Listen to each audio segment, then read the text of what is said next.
আসসালামু আলাইকুম। ইতালিয়ান ভাষা শিক্ষা কোর্সে আপনাদের সবাইকে জানাচ্ছি অনেক অনেক শুভেচ্ছা এবং স্বাগতম। আমি সালাউদ্দিন খান আছি আপনাদের সাথে। তো আজকের এই পর্বটি ইতালিয়ান ভাষা শিক্ষা কোর্সের 11তম পর্ব। তো আজকের এই পর্বে আমরা ইতালিয়ান শব্দ বা বাক্য বানান করে উচ্চারণ করা এবং পড়া শিখব। তো আজকের পর্বতে আমরা ইনশাআল্লাহ ইতালিয়ান ভাষা পড়তে সক্ষম হব। তো আজকের পর্বতে আবার ব্যতিক্রম যে উচ্চারণগুলো আছে সেগুলো নিয়েও আলোচনা করা হবে। তো এখন কিছু শব্দ এখানে লিখব এবং তার ব্যাখ্যা দেওয়ার চেষ্টা করব।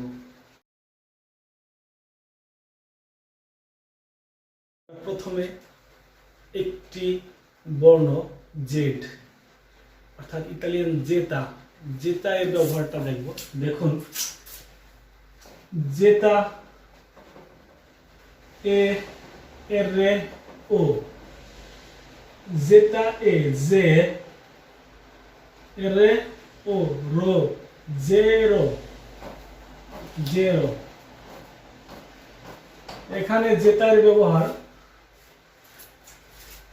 যে জ, বাংলা জয়ের মতো ব্যবহৃত হয়েছে, কিন্তু যখন আমরা একটু ব্যতিক্রম দেখব, যেমন যদি আমরা লিখতে চাই সিওনে, এরকম জেতা ই ও এন এ, জেতা ই, এখানে ছয়ের মতো উচ্চারণ হবে, জেতা E C O C O N E, সিওনে,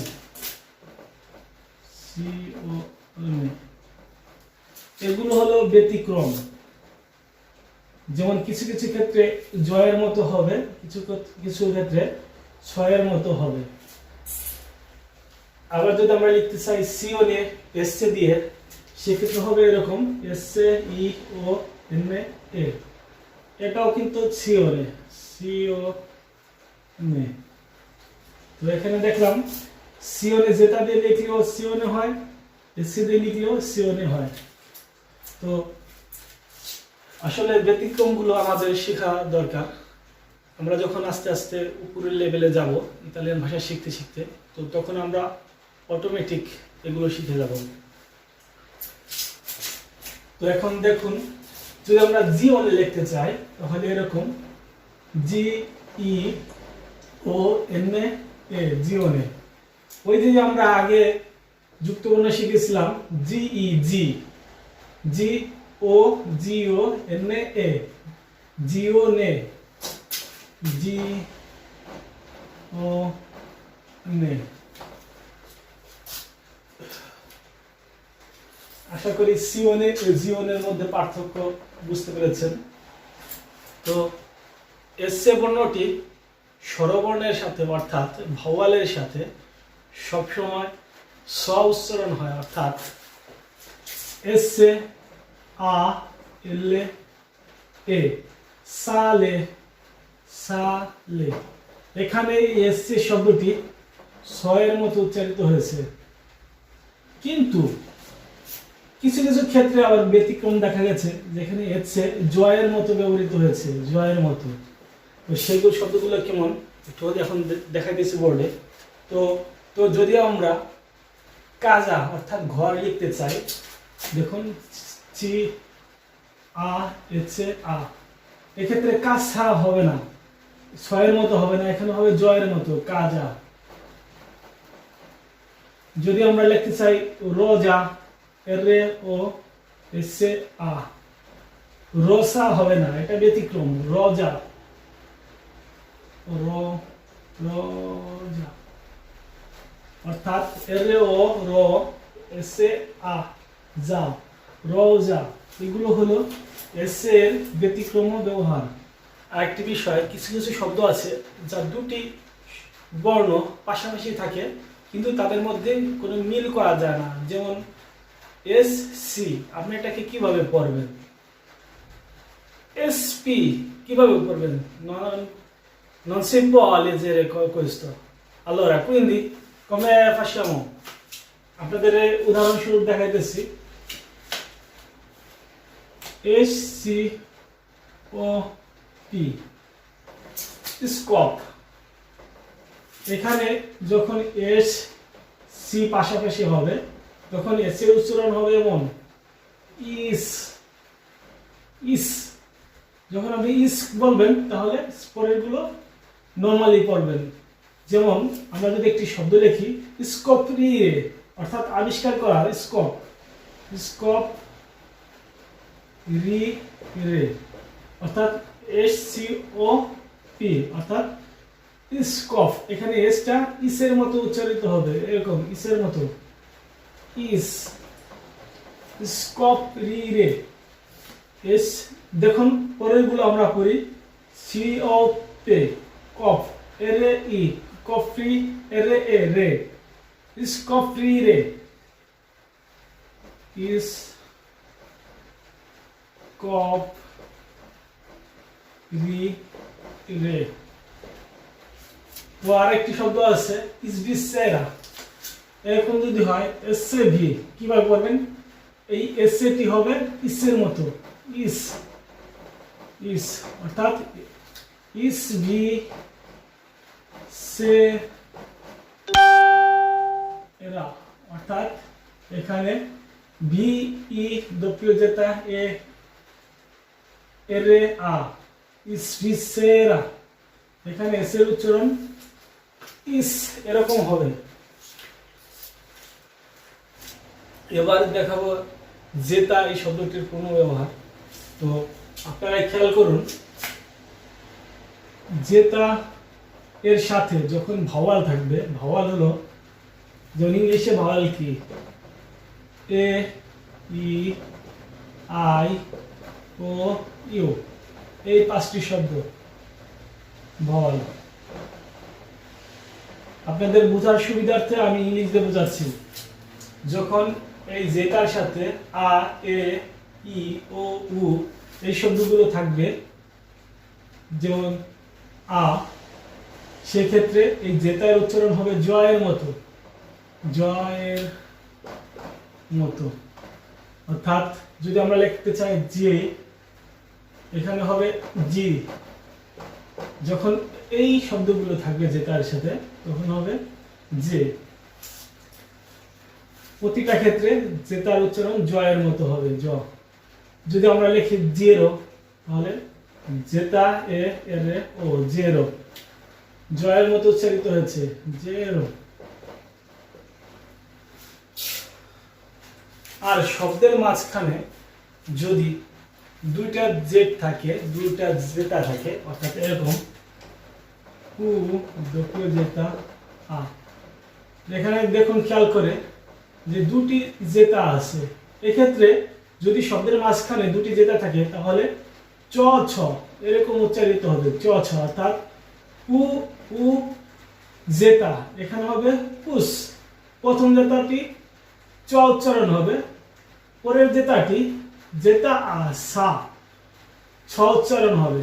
সেক্ষেত্রে আমরা কি বলতে পারি? দুটি চ থাকলে, দুটি জেতা থাকলে প্রথমটি চ উচ্চারিত হবে, দ্বিতীয়টি ছ উচ্চারিত হবে। যদি আমরা এরকম দেখাই পিয়াসা, পিয়া দপ্পিও জেতা আ পিয়াসা, অর্থাৎ এখানে প্রথম জেতাটি হবে চ, দ্বিতীয় জেতাটি হবে ছ, অর্থাৎ পিই পি আ পিয়া, এটা হলো চ, পিয়াস, পরেরটি ছ আ, তাহলে কি হলো পিয়াস সা।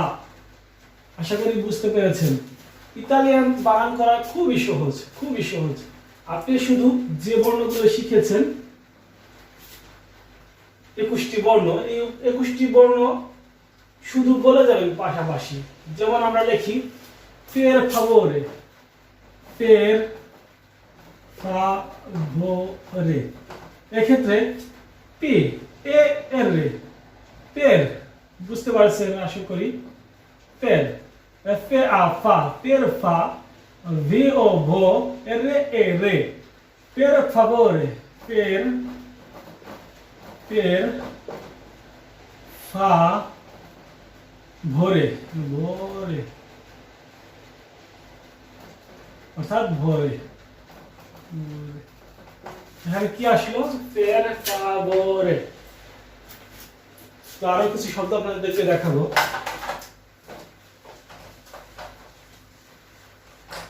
তো অনেকে বলে থাকেন ভাই শব্দের মাঝে দুটা জেড থাকলে চ ছা উচ্চারিত হয়, কিন্তু আমরা অনেক ক্ষেত্রে দেখি দুইটা ছি আছে, তাহলে কিভাবে উচ্চারিত হবে? তো এই ক্ষেত্রে নিয়মটি যদি বলে দিই একেবারে সোজা, কারণ যারা নতুন শিখেন তারা কনফিউশনে পড়ে যান যে দুটা সি থাকলে কিভাবে পড়বো। কোনো ক্ষেত্রে কয়ের মতো উচ্চারিত হয়, কোনো ক্ষেত্রে শয়ের মতো উচ্চারিত হয়। তো সেগুলো আপনাকে এখানে দুটি উদাহরণ দিয়ে দেখাবো। যদি আমরা দুটি শব্দ লিখি, প্রথমে একটি শব্দ ফাঁস্য, এফ এ আ ডব্লিউ সি ই ও, ফাঁস্য। তো এটা হলো ফাঁস্য, ফাঁস্য। তো এখানে দুটি সি আছে, তো আমরা দুটি সিকেই এর মতো উচ্চারিত করেছি, অর্থাৎ এফ এ আ সি, ফাঁক হয়নি। সাধারণত যদি একটি সি থাকতো তাহলে হয়ে যেত ফাঁক। এখানে আমরা উচ্চারিত করেছি স, ফাঁস। তাহলে এটা কিভাবে নির্ধারিত হবে সেটা হলো পরের যে ছিটা আছে এই ছিটা কিভাবে ব্যবহৃত হয়েছে তার উপরে। আশা করি বুঝতে পেরেছেন। পুরো শব্দটির দ্বিতীয় যে ছিটি আছে সেটির ব্যবহার দেখে প্রথমটি নির্ণয় করবেন, এটা কি স হবে নাকি নাকি ক হবে। তো এখানে দেখুন পরের ছিটিতে সি ই, ছি ও শো হয়ে গেছে। যেমন যদি আমরা এরকম একটি শব্দ লিখি ছি ই, তাহলে আমরা যে আগে যুক্তবর্ণ শিখেছি ছি, সেক্ষেত্রে এখানে যেহেতু সি হয়েছে এই কারণে প্রথমটাই ও এই ছি এর শয়ের মতো উচ্চারিত হবে, অর্থাৎ এতে আসি ফাঁস, ছি ই ও শো, ফাঁস। যদি পরের এই শব্দটি সেখানে ছি ই না হয়ে অন্য কিছু হতো, যেমন মনে করেন যদি একটা এরকম হতো যে ছি আকা ও কো, সেক্ষেত্রে হতো এফ এ আ সি ফাক ছি আকা ও কো। যেহেতু পরের ছিটি কো উচ্চারিত হয়েছে এই জন্য প্রথমের ছিটিও ক এর মতো উচ্চারিত হবে। একটু জটিল মনে হচ্ছে, পরের উদাহরণটিতে আর একটু ক্লিয়ার হবেন। তো আমরা যদি লিখি আখ কা দে, অর্থাৎ দেখুন এখানে খেয়াল করে ছি আ, আমরা আগে যে যুক্তবর্ণগুলো শিখেছি সেখানে কি পড়েছে ছি আ কা। তো ছি আ যদি কা হয় তাহলে এই প্রথম দ্বিতীয় ছিটি যদি কয়ের মতো উচ্চারিত হয় তাহলে প্রথম ছিটিও কয়ের মতো উচ্চারিত হবে। এক্ষেত্রে আমরা এই দ্বিতীয় ছি এর কা যেহেতু ক, তাহলে প্রথমটিও কয়ের মতো উচ্চারিত করব। সেক্ষেত্রে আ ছি আক, ছি আ দি এ, কা দে, আক্কা দে। তো যদি এখানে আ না হয়ে ই হতো, এখানে আ না হয়ে যদি এরকম হতো আ ছি ই, তাহলে কি হতো? তাহলে হতো আছি, কারণ দ্বিতীয় সি এর সাথে ই আছে, দ্বিতীয় সি এর সাথে ই আছে, এক্ষেত্রে ছি ই ছি হয়, এজন্য প্রথম ছিটিও স এর মতো উচ্চারিত হবে, স স। আসি। আর একটি উদাহরণ দিচ্ছি, আসেন, আসেন।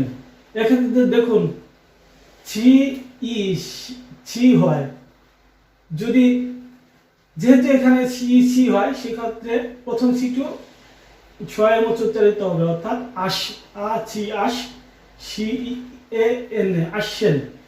যদি এখানে ও হতো আ ছি ও এন, এক্ষেত্রে কি হতো?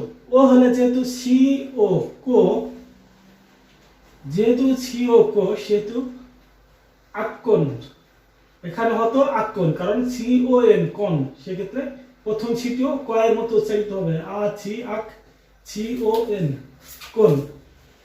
তো সার কথা হলো, দুটি ছি যদি বাক্যের মাঝখানে থাকে সেক্ষেত্রে পরের ছিটির উপর নির্ভর করে আগেরটি কি হবে, কিভাবে উচ্চারিত হবে। সেক্ষেত্রে পরের ছি যদি এরকম হয় সি ই অথবা ছি অথবা ছি,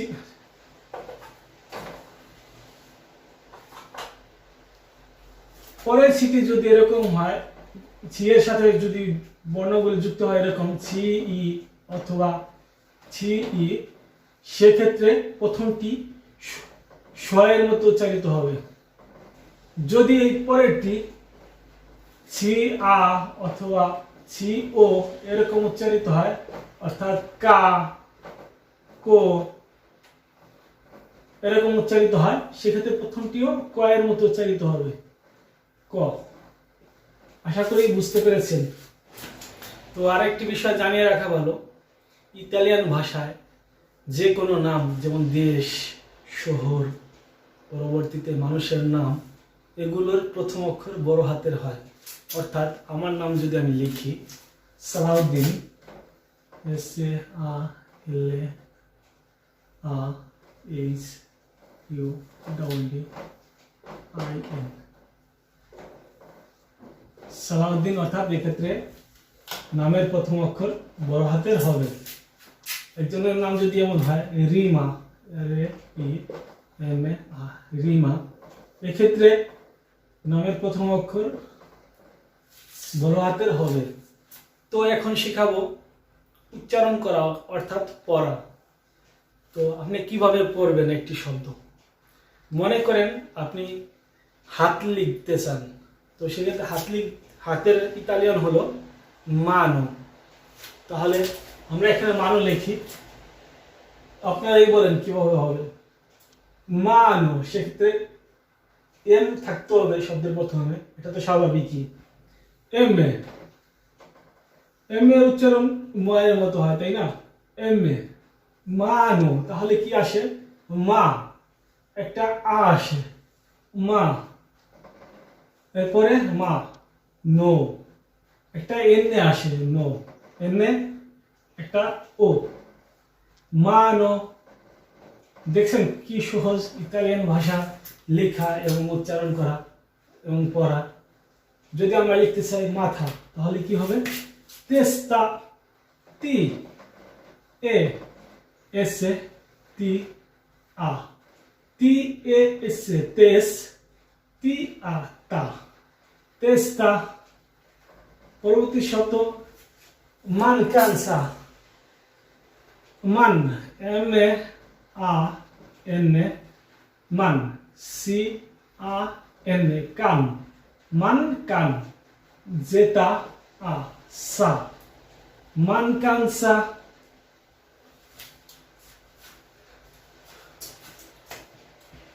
জিরো, জি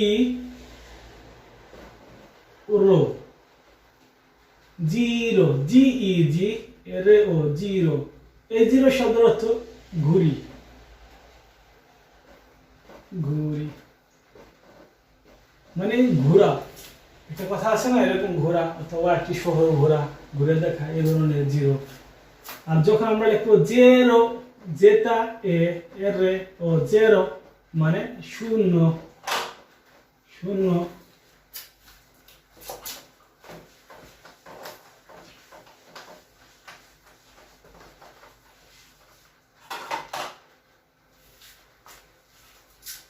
তো এখন আমি এখানে দু তিনটি বাক্য লিখবো, তারপরে এগুলো আমরা পড়া শিখবো।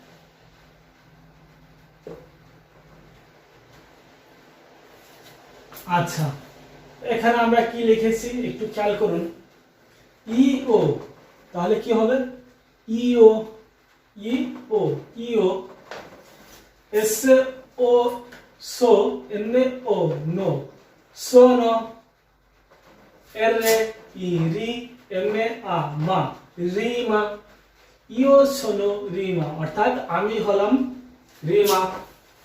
ইও, ইও, আক্কা ও, ও, যেহেতু আমরা আগে যুক্তবর্ণ শিখেছিলাম আক্কার উচ্চারণ উজ্জ থাকে, অর্থাৎ উচ্চারিত করতে হয় না, শুধু লিখতে হয়, সেক্ষেত্রে শুধু ওটি উচ্চারিত হবে, সেক্ষেত্রে ইও, ও, ভেন্তি আন্নি, আ দোপি এনে ই, আন্নি, আ এনে আন, এনে ই নি, আন্নি, ইও অ ভেন্তি আন্নি, অর্থাৎ আমার বয়স 20 বছর। ইও, ইও, আ বি ই তি ও, আবিতো, আবি ই, আবি, তি ও তো, আদি আদ, আ এরে এ এসে এ, আরেজে, অর্থাৎ আমি আরেজেতে বসবাস করি। এখানে দেখছেন আরেজে এর প্রথম অক্ষর বড় হাতে, কারণ এটি একটি স্থানের নাম।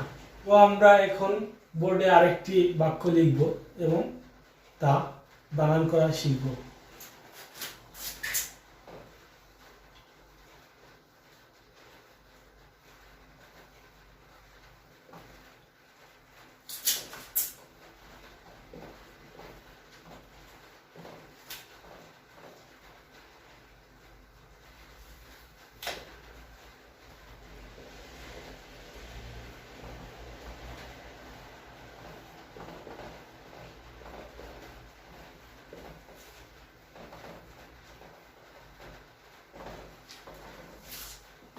তো এখানে খেয়াল করুন কি লিখেছি আমি, পি এ এর রে, পের, এফ এ আ ফা, ভু ও ভো, এর রে এ রে, ফা ভো রে, পের ফাভোরে,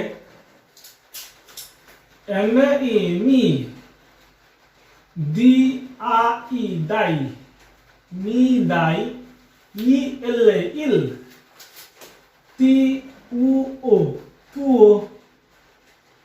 দেখুন এখানে যুক্তবর্ণ তি উ কি হয়, তু, তু, সাথে একটা ও যুক্ত হবে, ও, তু ও, এনে উ নু, এমে এ মে, এরে ও রো, নু মে রো, দি ই দি, তি এ এল এ তেলে, তি এ তে, এল এ লে তেলে, এফ ও এন ও ফোনো, টেলিফোনো। অর্থাৎ কি লিখেছি সম্পূর্ণ বাক্যটি, per favore mi dai il tuo numero di telefono, অর্থাৎ দয়া করে আমাকে তোমার টেলিফোন নাম্বারটি দাও। যদি আমি এর উত্তরে বলি যে non si può dare, তাহলে কিভাবে লিখতে হবে, উত্তরটি হলো নো, অর্থাৎ এনে ও নো, অর্থাৎ না দিব না, নো, নন, এনে ও এন, নন, এস ই সি, প, উ উ ও প, নন সি প, দারে, ডি আ এর এ, দারে, দারে শব্দ অর্থ দেওয়া, অর্থাৎ নন সি প, সম্ভব নয়, প শব্দের অর্থ সম্ভব, নন অর্থ না, নন সি প, দারে, দেওয়া সম্ভব নয়। তো আশা করি আপনারা উচ্চারণ করা শিখছেন, অর্থাৎ কিভাবে ইতালিয়ান শব্দ পড়বেন। তো আরেকটি কঠিন শব্দ দেখাচ্ছি, যেমন যদি আমরা বলি জোকারে, অর্থাৎ খেলা, তাহলে কিভাবে লিখবো জোকারে, জোকারে এরকম হবে জি ই জো, জি ই জি সাথে একটি ও, জ, জি ই ও জ, লক্ষ্য করুন জি ই ও জ, ছি আ কা, এর এ রে, জোকারে, জি ই ও জ, ছি আ কা, এর এ রে, জোকারে। তো আপনাদের জন্য একটি অ্যাডভাইস হলো, আপনারা যখন যে কোনো দোকানে যান অথবা কোনো একটি পুরাতন একটি পেপার সংগ্রহ করবেন, বাসায় বসে পড়ার চেষ্টা করবেন মিলিয়ে মিলিয়ে যে কিভাবে পড়বেন। যখন কোনো সমস্যার সম্মুখীন হবেন সেক্ষেত্রে আমার এই ভিডিওটি আবার দেখুন, যে পিছনে যে যুক্তবর্ণগুলো সেগুলো কিভাবে ব্যবহৃত হয়েছে, সেভাবে মিলিয়ে মিলিয়ে পড়ে ফেলবেন। একেবারে সহজ ইতালিয়ান ভাষা পড়া। তো আমি আপনাদেরকে আরেকটু উদাহরণ দিব। মনে করেন আপনি কাউকে জিজ্ঞেস করছেন যে আমি একটি গাড়ি ভাড়া করতে চাই। তো এই বিষয়টি এখন আমি বোর্ডে লিখব।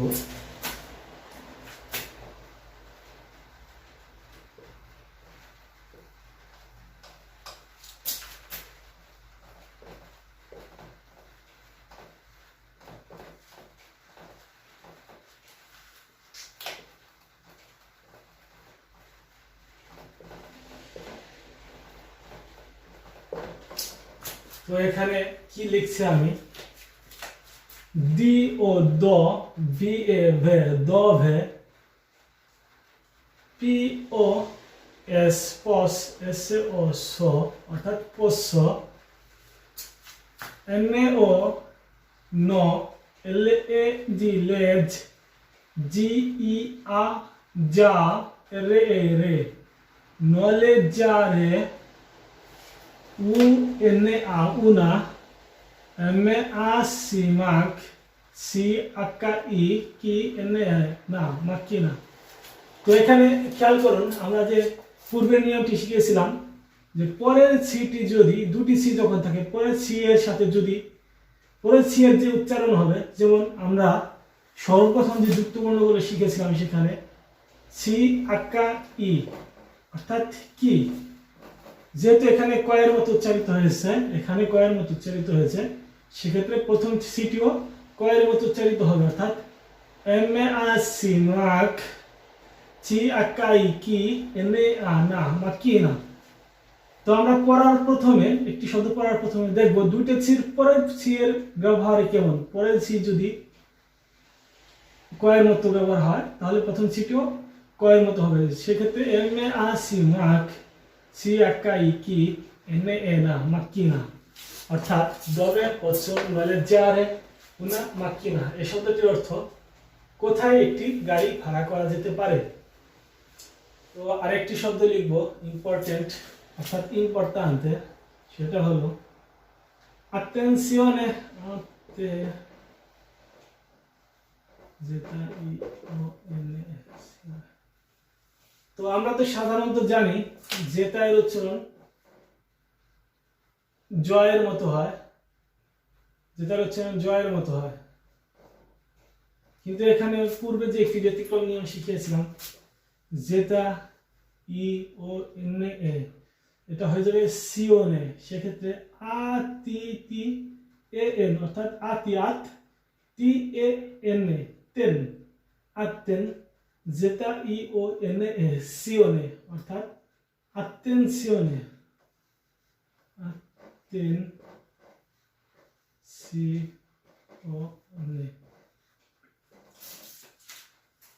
আশা করি আপনারা আজকের এই পর্বটি থেকে ইতালিয়ান ভাষা পড়তে শিখবেন এবং বানান করতে শিখবেন এবং লিখতে শিখবেন। ইতালিয়ান ভাষা লেখা খুবই সহজ। আপনি যা বলতেছেন ঠিক সেইগুলোই শুধু বর্ণগুলো দিয়ে এখানে স্থাপন করে দিবেন, তাহলেই লেখা হয়ে যাবে। প্রথান্তরে ইংলিশ কিন্তু তা নয়। ইংলিশ আপনাকে বলতে হয় একটি, লিখতে হয় আরেকটি।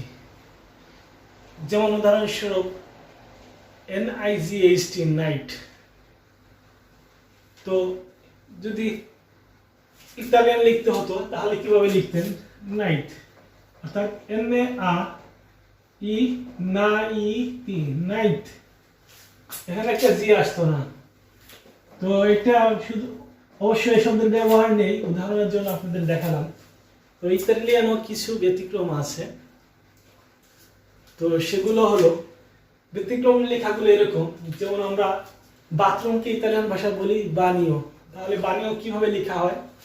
তো এটা হলো ব্যতিক্রম। দেখুন ভি আ জি এন ও, এক্ষেত্রে দেখুন এই জি এর উচ্চারণটা এন এর পরে ব্যবহৃত হয়েছে, যেমন VAG NO যদি আমরা সাধারণভাবে পড়তে যাই তাহলে সেটা হয় হলো BAG বাগ্ন, কিন্তু এটা হবে VAG BAGNO বানিও, অর্থাৎ এই জি এর উচ্চারণটা শেষে দিয়ে এন এর পরে যে নিও শব্দটি ব্যবহৃত হবে।